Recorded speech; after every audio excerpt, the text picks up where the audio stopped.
าวดีหรือว่าเมืองเงินเดี๋ยวนี้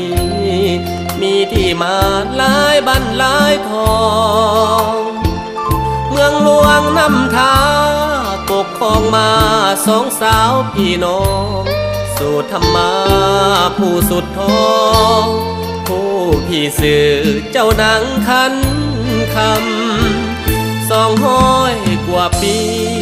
ยามนั้นมีน้ำท่วมเมืองหลวงสองเจ้านางเป็นห่วงย่านภัยทั้งปวงตายลวงสายน้ำสองนางจึงตัดสินใจพายเหือไปเยี่ยมยามปัสสนท่วมมีสายน้ำแห่งพัดเหงาขวมจนสิ้นผสนสาวเมืองเงินโศ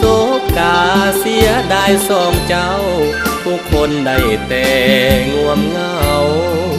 เศร้าใจไปทั่วแห่งหนเพื่อตอบสนองคำทั้งสองก่อนสิ้นผสนเดือน8ออกใหม่ให้ประชาชนส่งงัวแม่อ่อนให้ทุกปีน้ำใจสองนางบ่จืดจางจากภัยทุกคนสร้างสูงส่งมากล้นเพื่อพวงสนยอมเสียชีวีเพื่อแบ่งหิดของให้ทั้งสองสมเกียรติศักดิ์ศรีจึงเสื่อวิญญาณสององค์นางนี้ให้เป็นสีสองเจ้าหลักเมือง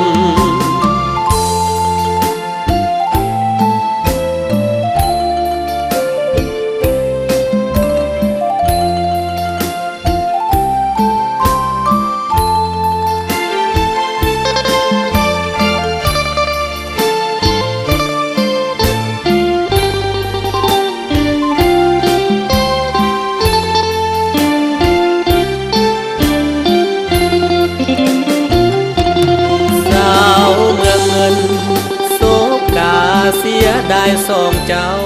ทุกคนได้แต่ง่วมเหงาเศร้าใจ